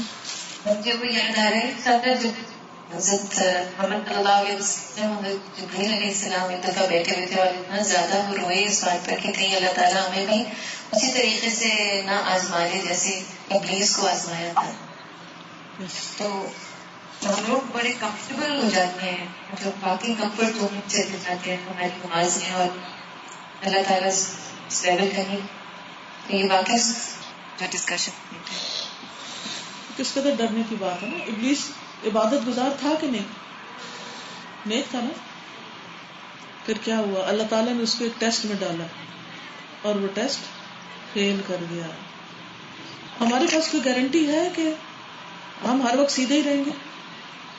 کہیں ایسا نہ ہو کہ ہماری زندگی میں کوئی امتحان آ جائے, کوئی ایسی تکلیف آ جائے, کوئی ایسا دکھ آ جائے کہ ہم بے صبرے ہو جائیں. تو اللہ سے ہمیشہ عافیت مانگتے رہے, یا اللہ ہمیں بھٹکنے سے بچانا, ایسے امتحان میں نہ ڈالنا کہ جس میں ہم ناکام ہوں, اور ہم ہمیشہ تیری رضا پر راضی رہیں. السلام علیکم. وعلیکم السلام. استاذہ یہ آج کا الجبار جو ہے بہت زیادہ احساس ہو رہا ہے کہ اللہ تعالیٰ کا تسلط اور اس کا زیادہ ہی, یعنی وہ جو چاہے جس کے ساتھ جو معاملہ کرے. اور اسی لیے وہ حضرت عمر کی آج دعا کا صحیح مطلب سمجھ میں آیا نا کہ وہ جو کہتے تھے کہ تو نے اگر ہمیں بدبختوں میں لکھ رکھا ہے تو خوش قسمتوں میں نکلے. باقی ہمارے اختیار میں ایک حد تک ہی ہے, اور اللہ تعالیٰ ہی جو چاہے اصل فیصلہ اسی کا ہے. اسی لیے کہا گیا نا کہ حل ابقا کا علم اللہ فی کا, کیا کبھی تجھے رلایا, کیا کبھی تجھے رلایا اللہ کے اس علم نے جو وہ تیرے بارے میں رکھتا ہے. اللہ کو پتا ہے نا الٹیمیٹلی کہاں جانا ہم نے, جنت میں جانا ہے جہنم میں جانا ہے, ہمیں نہیں پتا. وہ جس کو جہاں چاہے پھینک دے, ہم اس کی مخلوق ہیں, وہ ہمارے ساتھ جو چاہے سلوک کرے. کیا ہم کچھ کہہ سکتے, کچھ کر سکتے؟ السلام علیکم. وعلیکم السلام. ہم کہتے ہیں اللہ تعالیٰ کے سارے فیصلے ہیں, تقدیر اللہ تعالیٰ کے ہاتھ پہ ہے, جو بھی مطلب وہ چاہتا ہے وہ اپنے فیصلے نافذ کرتا ہے. لیکن یہ جو کہا جاتا ہے کہ دعا تقدیر کے فیصلے کو بدل دیتی ہے, تو اس کے بارے میں تھوڑا. تو پھر بھی اصل فیصلہ تو اللہ ہی کے پاس ہے نا. ہم دعا کریں اور وہ دیکھے گا کس قسم کی دعا ہے, اور جو چاہے بدل دے. اندہ ام الکتاب. اللہ کے بارے میں جاننا اور نہ جاننا برابر نہیں ہے, برابر نہیں ہے. اس لیے فقہ القلوب پڑھنا بہت ضروری ہے. السلام علیکم. اس پیراگراف کو پڑھنے کے بعد ابھی استاذ نے جتنا اس کو ایکسپلین کیا تو میری ہارٹ بیٹ اتنی زیادہ تیز ہو گئی تھی کہ میں خود کو فیل کر رہی تھی کہ مجھے شیورنگ ہو رہی ہے. اور ایک یہ لگ رہا تھا کہ اللہ تعالیٰ الرٹ کر رہے ہیں مجھے کہ یو آر نتھنگ، کانشیس ہو جاؤ، جتنا مرضی سوچو، جو مرضی سوچو، اپنے آپ کو جتنا مرضی مان لو، یو آر نتھنگ. جو فیصلہ ہے، اٹل فیصلہ ہے، وہ سب اللہ تعالیٰ کی ذات کرنے والی ہے، اور اس کی نعمتوں کا، اور ہے کہ ہمارے اندر کوئی خوبی بھی ہے تو وہ اللہ کی ہے، ہمارا کوئی کمال نہیں ہے اس میں، ہم کچھ نہیں ہیں. میں تو بہت زیادہ ایک دم کانشیس ہو گئی، اور مطلب ابھی بھی مجھے شیورنگ ہو رہی ہے اسی بات سے، اور ہارٹ بیٹ میری اسٹل مطلب بہت تیز ہے. جزاک اللہ خیر. کیوں آتا ہے کہ صحابہ کرام اتنا روتے تھے، موت کے ذکر سے روتے تھے، آخرت کے ذکر سے روتے تھے، حالانکہ وہ ہم سب سے زیادہ نیک تھے. اس وقت یہاں جتنے بھی لوگ بیٹھے ہوئے ہیں ماشاءاللہ، اگر سب کے ایمان کو اکٹھا کر لیا جائے نا تو صحابہ کا ایمان اس سے بھی زیادہ تھا، اور وہ اللہ کا اتنا خوف رکھتے تھے. اور ہم اپنی جہالت کی وجہ سے، لا علمی کی وجہ سے سب کچھ بھولے ہوئے ہیں، دنیا کو ہی سب کچھ سمجھ رکھا ہے، اور یہی کی کامیابی اور یہی کے فائدے کو ہی اصل فائدہ سمجھتے ہیں. السلام علیکم استاذہ. وعلیکم السلام. ہم نے کلاس سنی تھی فقہ قلوب کی آج ہی، اور ہم نے اتفاق سے آج ہی یہ دیکھا تھا کہ ہم نے اینالائز کرنا ہے کمنگ ویک میں کہ کیا ہم اللہ تعالیٰ سے ملاقات کے لیے تیار ہیں، ہماری تیاری مکمل ہے. یعنی اگر آج ہی بلاوا ہمارا آ جائے تو کیا ہم مکمل طور پر ٹھیک سے فیس کر سکتے ہیں اللہ تعالیٰ کو. تو اس میں ہماری یہ ڈسکشن یہی ہو رہی تھی کہ ہم اتنے ریلیکس کیوں ہوتے ہیں. ہم سمجھتے ہیں جیسے ہم بہت ہی اللہ تعالیٰ کے چہیتے ہیں اور ہم سے تو کوئی سوال جواب ہوگا ہی نہیں، نہ قبر میں ہمیں کسی نے پوچھنا ہے، اور ہم ہر چیز میں بڑے ریلیکس ہو جاتے ہیں. تو یہ جو چیز ہے، یہ جو جبار کا واقعی جس طرح کی سسٹر نے بتایا کہ ان کو شیورنگ ہو رہی ہے، تو یہ جو صبح ریڈنگ کی تھی فجر کے بعد اس چیپٹر کی، تو واقعی آج سارا دن جو ہے نا وہ جیسے رونگٹے سے کھڑے ہوتے ہیں نا ویسی، اور بہت عجیب سی کیفیت کی اس نام کی وجہ سے اللہ تعالیٰ کے پڑھنے کی. بہت پاورفل صفت ہے اللہ کی. پھر کہتے ہیں فسبحان ذی الجبروت والملکوت والکبریاء والعظمت ان الجبروت للہ وحدہ فهو الذی قہر الجبابرة بجبروته وعلاهم بعظمته ومجده الجبار الذي لا يجري عليه حكم حاكم ولا يتوجه عليه امر آمر فهو سبحانه آمر غير مأمور قاهر غير مقهور وما سواه من المخلوقات فهو مقهور مملوك ضعيف عاجز فقير فان ومن هذه صفته من المخلوقات كيف يليق به التكبر والتجبر وهذه حاله. فسبحان، پس پاک ہے وہ، ذل جبروت، جبروت والا، قدرت والا، غلبے والا، عظمت والا، والملکوت اور بادشاہت والا، والکبریاء اور بڑائی والا، والعظمت اور عظمت والا. بہت ہی پاک ہے، قدرت، عظمت، بادشاہت، بڑائی اور عظمت والا، ہر عیب سے پاک، ہر نقص سے پاک، ہر کمی سے پاک. ان الجبروت للہ وحدہ، بے شک جبروت، بے شک عظمت، قدرت اللہ کے لیے ہے، اکیلے اسی کی، کسی اور کی اتنی پاور نہیں ہے. فهو الذی قہر الجبابرہ، وہی ہے جو مسلط ہے جابروں پر. دنیا کے بڑے بڑے ظالم اور جابر سب اس کی مٹھی میں، سب اس کے قبضے قدرت میں.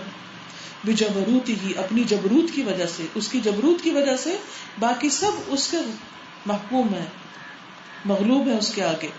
وَعَلَاهُمْ، اور وہ بلند ہے ان پر، بِعَظَمَتِهِ وَمَجْدِهِ، اپنی عظمت کی وجہ سے اور اپنی بزرگی کی وجہ سے.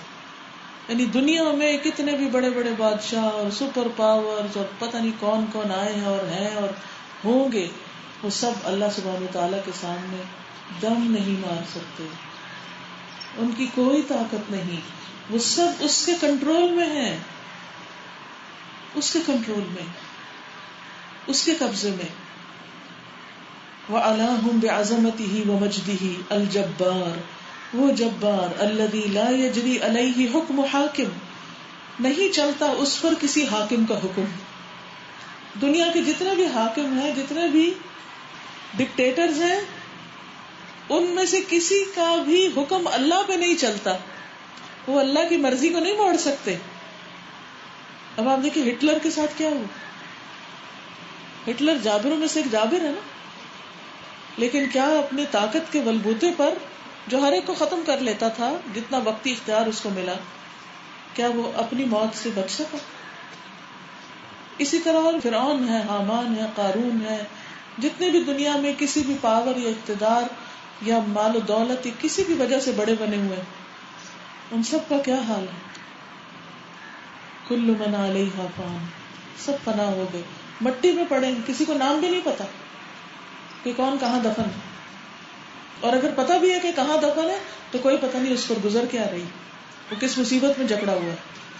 فرعون کا تو اللہ تعالیٰ نے خود بتا دیا، کیا بتایا سورۃ المؤمن میں، یس النار یعرضون علیہا بکرۃ وعشیا، صبح شام آگ پر پیش کیے جاتے ہیں۔ کہاں گئی وہ جبروت اس کی اور غلبہ اور اس کی قدرت اور قہر جو بنی اسرائیل کو اس نے غلام بنا رکھا تھا اور اپنی عظمت کے نشان قائم کر رہا تھا دنیا میں، سب ملیا میٹ ہو گیا۔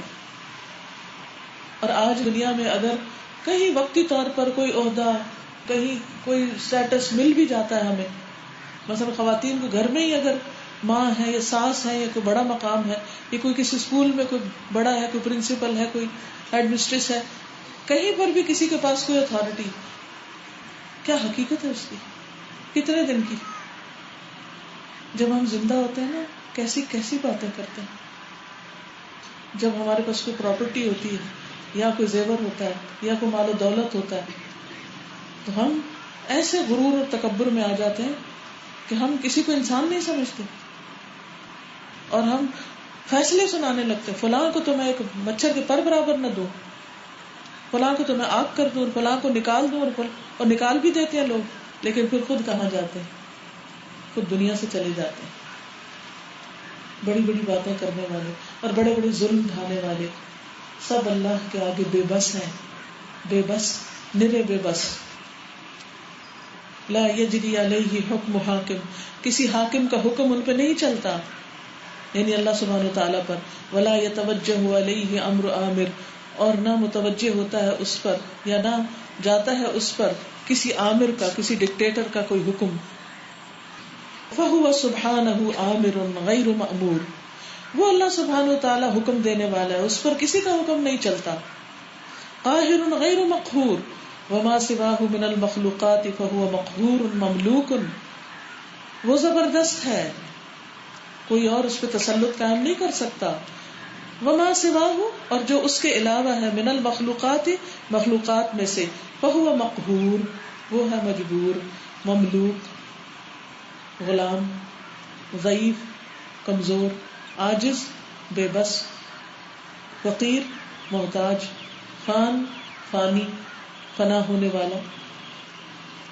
ومن ہذہ صفته، اور جس کی یہ صفت ہے، جس کا یہ حال ہے، من المخلوقات، مخلوق میں سے، کیف یلیق بہ التکبر، اسے تکبر کہاں سے زیب دیتا ہے، والتجبر، اور دوسروں پہ جبر کرنا، ظلم کرنا، وہذہ حالہ، اور یہ ہے اس کا اپنا حال، یعنی اللہ کے سوا ساری مخلوق کیا ہے، کمزور ہے، تو کہاں سے یہ زیب دیتا ہے کہ کوئی بندہ اپنے آپ کو بڑی شے سمجھے؟ کچھ بھی نہیں۔ اس لیے ہمیں انسانوں کی بھی قدر کرنی چاہیے، کسی غریب کو، محتاج کو، فقیر کو، کسی بے بس کو بے بس نہ سمجھے۔ مظلوم کی آہ کہاں پہنچتی ہے؟ عرش تک۔ تو کبھی اللہ آپ کو اختیار دے تو اسے ناجائز استعمال نہ کریں، دوسروں کے ساتھ زیادتی نہ کریں۔ واللہ عز وجل مدح نفسه بأنه العزیز الجبار، وأما المخلوق فاتصافه بالجبار ذم له ونقص كما قال سبحانه كذلك يطبع الله على كل قلب متكبر جبار۔ واللہ عز وجل، اور اللہ عز وجل، مدح نفسه، اس نے تعریف بیان کی ہے اپنی ذات کی، بأنہ، کہ بے شک وہی، العزیز زبردست ہے، الجبار جبار ہے۔ وأما المخلوق، جہاں تک مخلوق کا تعلق ہے کہ وہ اپنا یہ نام رکھے، فاتصافہ بالجبار، تو مخلوق کے اندر جبار ہونا، جبر کرنے والا ہونا، ذم، مذمت ہے، لہو، اس کے لیے، یہ اس کے حق میں برا ہے۔ یعنی مخلوق میں سے اگر کوئی جابر ہے تو یہ ایک منفی لقب ہے، ونقص، اور ایک کمی ہے، نقص ہے، عیب ہے، کما قال سبحانہ، جیسے اللہ تعالیٰ نے فرمایا، کذالک یطبع اللہ، اسی طرح مہر لگا دیتا ہے اللہ، علی کل قلب متکبر جبار، ہر جبار متکبر کے دل پر، ہر متکبر اور جبار کے دل پہ اللہ مہر لگا دیتا ہے اور پھر اس کو ہدایت نہیں ملتی. كذلك يطبع الله على كل قلب متكبر جبار. گویا یہ صفت صرف اللہ کو زیبا ہے، بندوں کو نہیں، بندوں کے حق میں یہ عیب ہے، نقص. والجبارون والمتکبرون يحشرون يوم القيامة أمثال الذر يطأهم الناس وقد توعد الله العزيز الجبار كل متكبر وكل جبار بالعذاب الأليم يوم القيامة كما قال سبحانه واستفتحوا وخاب كل جبار عنيد من ورائه جهنم ويسقى من ماء صديد يتجرعه ولا يكاد يسيغه ويأتيه الموت من كل مكان وما هو بميت ومن ورائه عذاب غليظ. والجبارون، اور دنیا کے جبار، دنیا کے ظالم، والمتکبرون، اور تکبر کرنے والے، بڑے بننے والے، یحشرون، اٹھائے جائیں گے، حشر کیے جائیں گے، یوم القیامت، قیامت کے دن. کیسے؟ امثال الذر، چیونٹیوں کی طرح. یطأہم الناس، لوگ ان کو روندیں گے اپنے پاؤں تلے، یہ ان کا حال حشر ہوگا. وقد توعد اللہ، اور اللہ سبحانہ وتعالی نے دھمکی دی ہے، وہ اللہ جو العزیز اور الجبار ہے، کل متکبر، ہر تکبر کرنے والے کو ڈرایا ہے. توعد کا کیا مطلب؟ ڈرایا ہے. وکل جبار، اور ہر جبار کو بالعذاب العلیم، دردناک عذاب کی کا، یوم القیامہ، قیامت کے دن. کما قال سبحانہ، جیسے کہ اللہ سبحانہ وتعالی کا فرمان ہے، واستفتحوا وخاب كل جبار عنید، اور انہوں نے فیصلہ چاہا اور ناکام ہوا ہر جبار سرکش عناد رکھنے والا. من ورائہ جہنم، اس کے پیچھے جہنم ہے. ویسقى من ماء صدید، اور وہ پیپ والا پانی پلایا جائے گا. یتجرعہ، گھونٹ گھونٹ کر کے پیے گا اس کو. ولا یکاد یسیغہ، اور اس کو اپنے حلق سے اتار نہ سکے گا. وَيَأْتِيهِ الْمَوْتُ مِنْ كُلِّ مَكَانٍ، اور موت اس پر ہر طرف سے چھائے گی. وَمَا هُوَ بِمَيِّتٍ، اور وہ مرنے والا نہ ہوگا. وَمِنْ وَرَائِهِ عَذَابٌ غَلِيظٌ، اور اس کے پیچھے عذاب بہت سخت قسم کا ہوگا. یعنی دنیا میں جو جبار بن کے رہتے ہیں، ظلم کرتے ہیں، ان کا انجام بہت برا ہونے والا ہے. تو کبھی بھی کوئی انسان اکڑ میں نہ رہے کہ میں بڑا ہوں اور میرا حکم اور میرا فیصلہ اور تم کون ہو اور نکل جاؤ یہاں سے. چاہے کوئی مرد اپنی بیوی کو کہے یا ساس اپنی بہو کو کہے، یا کوئی کسی بھی کیپیسٹی اور کسی بھی اقتدار اور کسی بھی اختیار میں کوئی شخص اپنے ماتحت لوگوں کو کہے، اس کا حق نہیں. یا کوئی امیر کسی غریب کو کہے یا کوئی عالم کسی جاہل کو کہے، ہرگز نہیں. کسی کو حق نہیں کہ وہ مخلوق پر ظلم ڈھائے اور مخلوق کو حقیر سمجھے.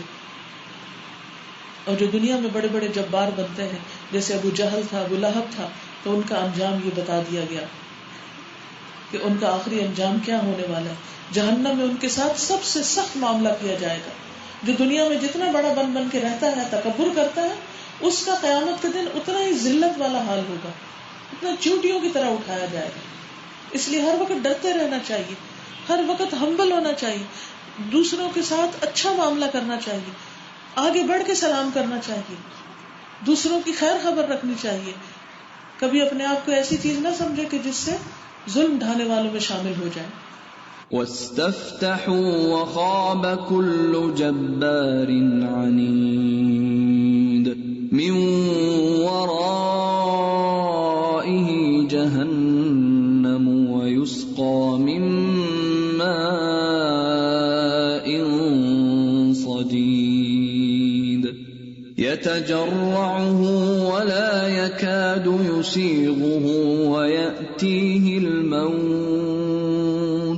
ويأتيه الموت من كل مكان وما هو بميت ومن ورائه عذاب غليظ. چیز کتنی عام ہے نا کہ جب کسی کے پاس کوئی بھی اختیار ہوتا ہے، کوئی اتھارٹی ہوتی ہے، کوئی عہدہ ہوتا ہے، تو وہ دوسروں کو کتنا حقیر سمجھنا شروع کر دیتا ہے کہ میں تو ان کے پر کچے اڑا دوں گا اور میں ان کو ایسے اور ایسے ذلیل کروں گا. یہ پاور اور اتھارٹی جو ہے یہ اللہ کی طرف سے بہت بڑی آزمائش ہے، اور یہ بھی ایک ٹیسٹ ہے کہ انسان اس کے آنے کے بعد پھر کرتا کیا ہے، اپنے سب آرڈینیٹس کے ساتھ، اپنے ماتحتوں کے ساتھ کیا معاملہ کرتا ہے، کتنی خیر خواہی ان کے ساتھ کرتا ہے، اور کتنا ہمبل اور عاجز ہوتا ہے ان کے ساتھ. کسی کا بارے میں بتانا چاہتی تھی، وہ جو ماتحت ہے ان کے ساتھ بہت زیادہ ناراض، جیسے گھر میں کام میں ان کو کہتی تھی میرے گھر کے دروازے کے آگے سے کیا نے گزرنا، اور اگر کہیں دیکھ لیتی تو وہ اتنا زیادہ ناراض ہونا، جس طرح پتہ چلا کہ وہ ریٹائر ہو رہے ہیں اور وہ گھر چھوڑ رہے ہیں. تو مجھے یہ فیل ہو رہا تھا کہ کتنے دن کی ہے یہ حکومت ہماری، اور کتنے ہم خود کتنے کمزور ہیں. دنیا میں بہت کچھ چھوڑ جانے والے ہیں، لیکن جب اقتدار ہوتا ہے ہمیں یاد ہی نہیں رہتی یہ بات. سب کچھ چھوڑ جانا ہے، سب کچھ ہمارے ہاتھوں سے نکل جانا ہے. کبھی آپ صحرا میں جائیں نا تھل میں، اور ریت کی مٹھی بھر کے یوں رکھیں، ایسے گرتی چلی جاتی ہے کہ آپ بس انہیں روک ہی نہیں سکتے اس کو. یہی حال ہے ہماری زندگی کا، اور ہمارے پاس جو اختیار ہے، جو اقتدار ہے، جو نعمتیں ہیں، ہر چیز بہ جانی ہے، کچھ بھی نہیں پاس رہنا، خالی ہاتھ جانا ہے. سب کا یہی حال ہے. وقال النبی صلی اللہ علیہ وسلم تحاجت الجنۃ والنار فقالت النار اوثرت بالمتکبرین والمتجبرین وقالت الجنة ما لي لا يدخلني الا ضعفاء الناس وسقطهم. قال الله تبارك وتعالى للجنة انت رحمتي ارحم بك من اشاء من عبادي. وقال للنار انما انت عذاب اعذب بك من اشاء من عبادي. ولكل واحدة منهما ملؤها فاما النار فلا تمتلئ حتى يدع رجله فتقول قط قط قط فهنالك تمتلئ ويسوى بعضها الى بعض ولا يظلم الله عز وجل من خلقه احدا. واما الجنة فان الله عز وجل ينشئ لها خلقا. متفق علیہ. وقال النبی صلی اللہ علیہ وسلم، نبی صلی اللہ علیہ وسلم نے فرمایا، تحاجت بحث کی، جنت والنار، جنت اور دوزخ میں. فقالت النار، آگ کہنے لگی، اوسر تو مجھے ترجیح دی گئی ہے، بالمتکبرین والمتجبرین، متکبرین اور متجبرین کے ساتھ، یعنی میرے اندر بڑے بڑے لوگ آئیں گے، بڑے متکبر ظالم، دنیا میں جو بڑے بن کے رہتے تھے، اور بڑے بڑے جبار آئیں گے میرے اندر. وقالت الجنت، اور جنت کہنے لگی، ما لی لا يدخلنی الا ضعفاء الناس، مجھے کیا ہے، میرے اندر صرف کمزور لوگ ہی داخل ہو رہے ہیں، جو دنیا میں معمولی حیثیت رکھتے تھے، جن کو کوئی اہمیت نہیں دی جاتی تھی. وسقطهم، اور گرے پڑے. یاد رکھیے دنیا میں اگر کوئی شہرت نہیں ملی، کوئی مال دولت نہیں ملی، تو بڑی آزمائشوں سے بچے ہوئے آپ. جن کو دنیا میں کوئی نعمت مل جاتی ہے ان کا اتنا ہی بڑا امتحان ہو جاتا ہے کہ اب وہ کتنا اپنے آپ کو قابو میں رکھتے ہیں اور کتنے انسان بن کے رہتے ہیں. قال اللہ تبارک و تعالی للجنت، تو اللہ سبحانہ و تعالی نے جنت سے فرمایا، انت رحمتی، تو میری رحمت ہے، ارحم بکی، تیرے ذریعے میں رحم فرماؤں گا، من اشاء من عبادی، اپنے بندوں میں سے جس پر چاہوں گا. وقال للنار، اور دوزخ سے فرمایا، انما انت عذاب، بے شک تو عذاب ہے، اعذب بک من اشاء من عبادی، تیرے ذریعے میں اپنے بندوں میں سے جسے چاہوں گا عذاب دوں گا. یہ اللہ کا فیصلہ ہے. اس پہ تو خوب خوب رو کے دعا کرنی چاہیے، اللہ اگر ہمارے بارے میں تو نے جہنم کا فیصلہ کیا ہوگا تو اللہ پلیز ہمیں جنت دے دے. ہم اس قابل نہیں، لیکن تیری رحمت بہت وسیع، اور بہت دل لگا کے رو رو کے مانگے.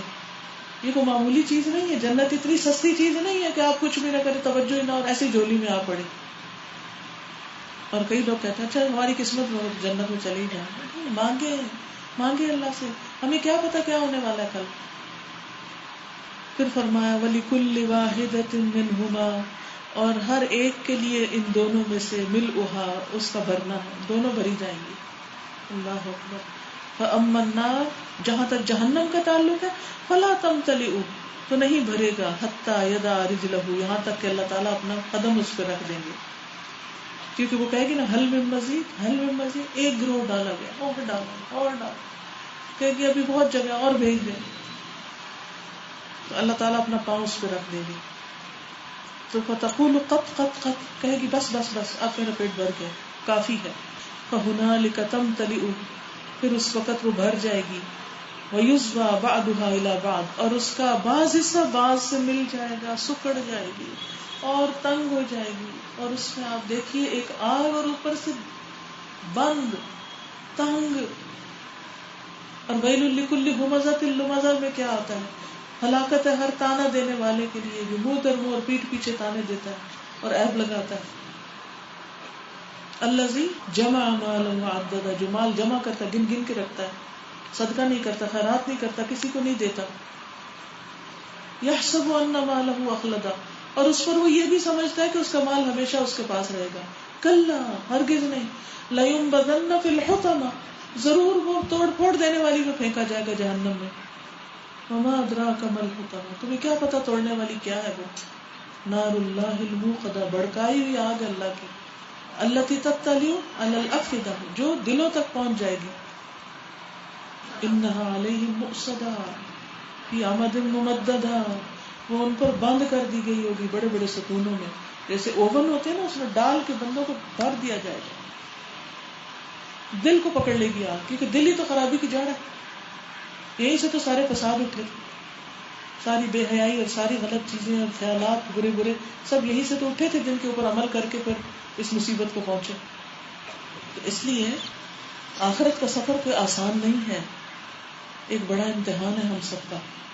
تو اس میں سیریسنس کی ضرورت ہے, علم حاصل کرنے اور علم حاصل کر کے اس پر عمل کرنے کی ضرورت ہے.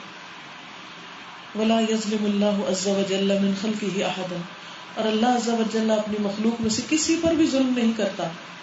وَأَمَّا الْجَنَّةُ اور جہاں تک جنت کا تعلق ہے فَإِنَّ اللَّهَ عَزَّ وَجَلَّ يُنْشِئُ لَهَا خَلْقًا اللہ اس کے لیے ایک اور مخلوق پیدا کر دے گا کیونکہ اس میں تھوڑے لوگ ہوں گے, جگہ بچ جائے گی اور لوگ پیدا کر کے جنت کو بھر دیں گے. جنت بھی بھری جائے گی, جہنم بھی بھری جائے گی.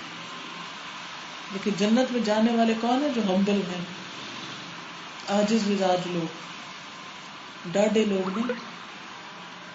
تو ہمیں اپنے اندر کیا پیدا کرنے کی ضرورت ہے؟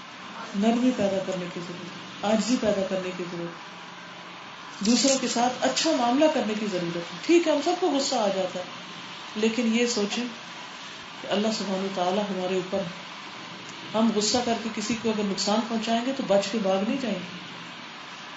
کسی کو کچھ کہنا تو کہہ دیجیے ورنہ لیسن تو مکمل ہو گیا اللہ کے فضل و کرم سے. یہ کلاس ہماری ہر جمعہ کو ہوتی ہے, اسی طرح آن لائن ہوتی ہے. الہدا کا لائیو روم ہے farhathashmi.com پر, اس میں آپ جائیے کلک کیجئے تو کلاس آپ گھر میں بیٹھ کے بھی سن سکتے ہیں. جو لوگ دور دور سے آئے ہوئے ہیں اور دوبارہ تو یہ کلاس اس وقت یہاں نہیں ہوگی, لیکن یہ ہے کہ آپ لوگ اپنے گروپس میں یا اکیلے ہر ہفتے اگر ایک نام بھی پڑھ لیں اللہ تعالیٰ کا تو ضرور فرق پڑے گا.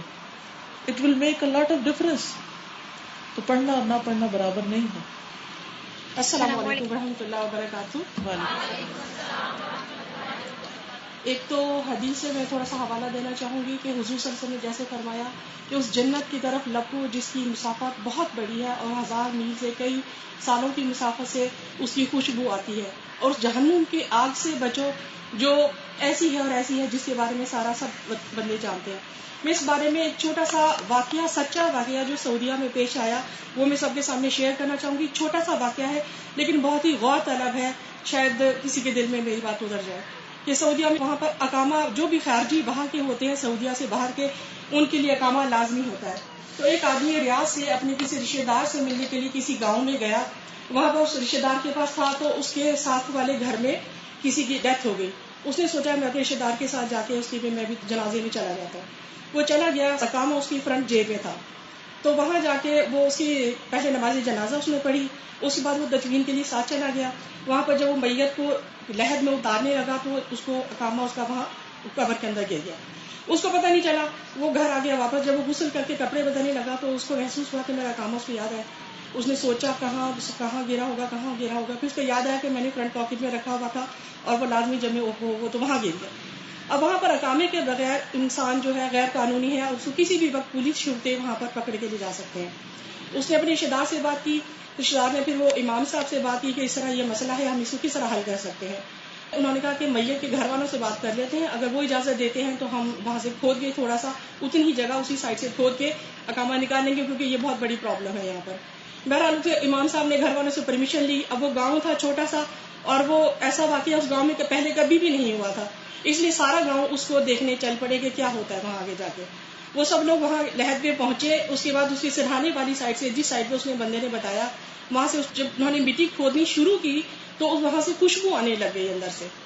جو اس کو کھودتے جا رہے تھے مٹی کو, تو زیادہ اور زیادہ خوشبو ان سب کو بہت محسوس ہونے لگی. جب اندر سے کھولا تو اس میں بہت بڑے بڑے 2-2 ہاتھ کے بڑے بڑے گلاب کے پھول اندر سب نے اپنی آنکھوں سے دیکھے. تو بہرحال وہ سب بڑے حیران ہوئے اور سب نے وہ اپنی آنکھوں سے اس کی زیارت کی. جہاں اس کا اقامہ بھی اس کا مل گیا, وہ لے کے واپس آ گئے. اس کے بعد انہوں نے کہا کہ ہم ان سے گھر والوں سے معلوم کرتے ہیں کہ آخر یہ کون سا ایسا عمل کرتا تھا جس کی وجہ سے اللہ تعالیٰ نے اس کا انجام ہمیں دنیا میں ہی دکھایا ہے, کہ ہو سکتا ہے ہم بھی کوئی ایسا عمل کریں جس سے اس طرح ہم بھی اس سے فائدہ اٹھا سکیں. تو انہوں نے کہا کہ بچے تو اپنے گھر بار میں لگے ہوتے ہیں, روزمرہ کی اس میں لگے ہوتے ہیں, تو بیوی ایک ایسی ہستی ہوتی ہے جو ہر وقت شوہر کے ساتھ ہوتی ہے, اس کے معمولات کا بیوی کے زیادہ کوئی نہیں پتا ہوتا. تو وہ بیوی کے پاس گئے اور بیوی سے معلوم کیا کہ بھی ہمیں اللہ کا واسطہ دے کے صرف اتنا پوچھتے ہیں کہ وہ کون سا ایسا خاص عمل کرتا تھا کہ ہم اس کا انجام اپنی آنکھوں سے دیکھے آ رہے ہیں, تو ہمیں بھی بتاؤ کہ شاید ہم بھی وہ کریں. تو اس نے کہا کہ وہ تو بالکل ان پڑھ آدمی تھا, انگوٹھا لگاتا تھا, اس کو ایک لفظ بھی نہیں آتا تھا, بالکل ان پڑھ جاہل آدمی تھا. یہ تھا کہ ہر وقت وضو سے رہتا تھا, 5 ٹائم کی نماز مسجد میں پڑھتا تھا, اور اس کے بعد بس یہ تھا کہ اس کو قرآن پاک سے بہت محبت تھی. وہ جب آتا تھا تو اس کے بعد وہ قرآن پاک کھول کے بیٹھ جاتا تھا, ایک ایک لائن پہ انگلی رکھ کے یہ کہتا جاتا تھا, یہ میرے اللہ نے فرمایا یہ سچ ہے, یہ میرے رب نے فرمایا یہ سچ ہے. صرف اتنی سی بات وہ چونکہ دل سے کہتا تھا, محبت سے کہتا تھا, تو اللہ تعالیٰ کو اس کی یہ ادا اتنی پسند ہے کہ اس کا انجام اللہ تعالیٰ نے سب لوگوں کو دنیا میں ہی دکھا دیا.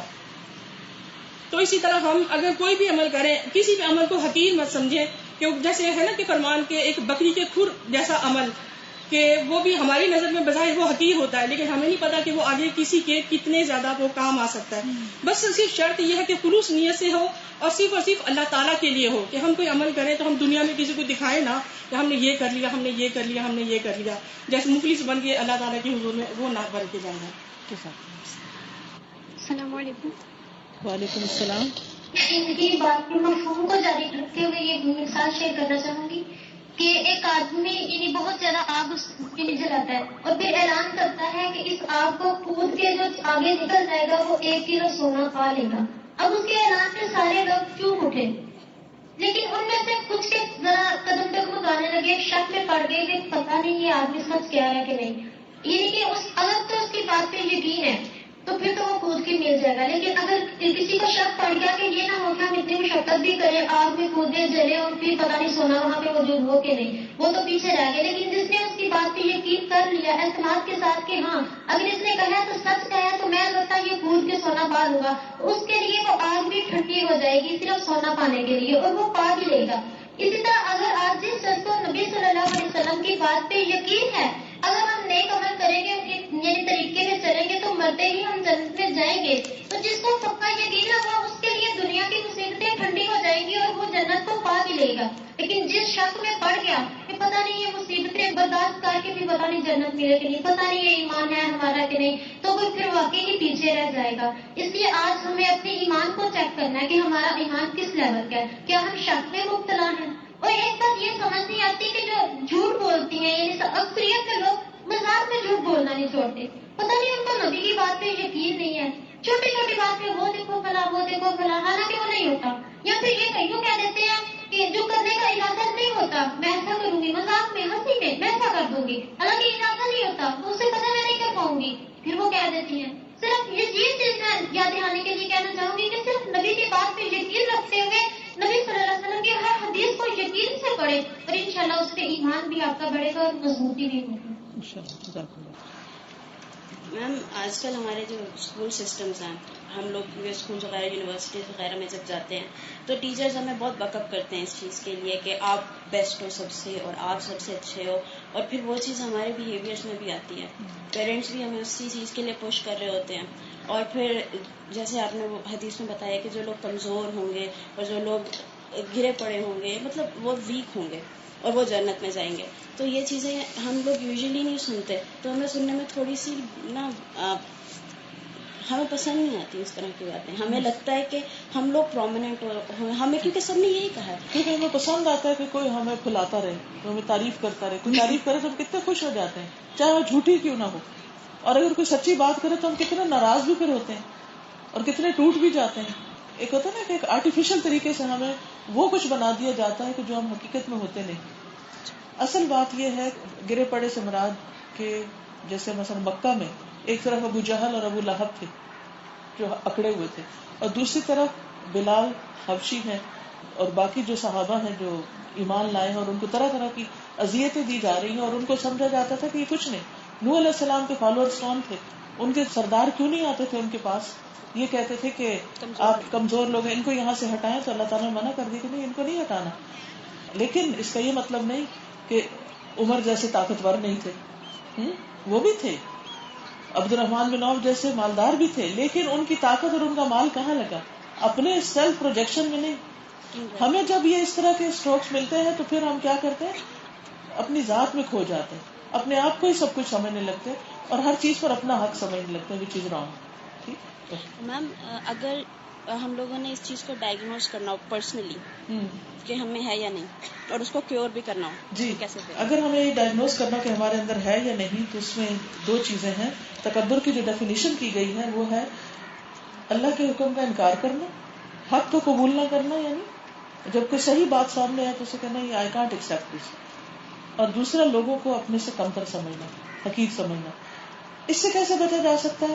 مثلا اگر کوئی بظاہر ہم سے چھوٹا ہے بھی کسی بھی اعتبار سے, اور اللہ نے فرق رکھا ہے, کوئی بڑا ہے کوئی چھوٹا ہے, تو اس کو بھی پیار کی نظر سے دیکھیں. یہ سوچو پتہ نہیں اس کے اندر کون سی ایسی خوبی ہے جو مجھے نظر نہیں آ رہی.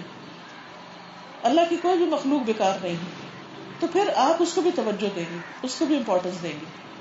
ٹھیک ہے, شکریہ. چلیے نماز کا وقت ہو گیا ہے, اب اجازت چاہتی ہوں, اور مجھے امید ہے کہ آپ گھر جا کر اس لیسن میں کم از کم 7 بار پڑھیں گے تاکہ آپ کا کل آج سے بہتر ہو. ٹھیک ہے انشاءاللہ. جزاکم اللہ خیرا. سبحانک اللہم و بحمدک, اشہد ان لا الہ الا انت, استغفرک و اتوب الیک. السلام علیکم و رحمۃ اللہ وبرکاتہ.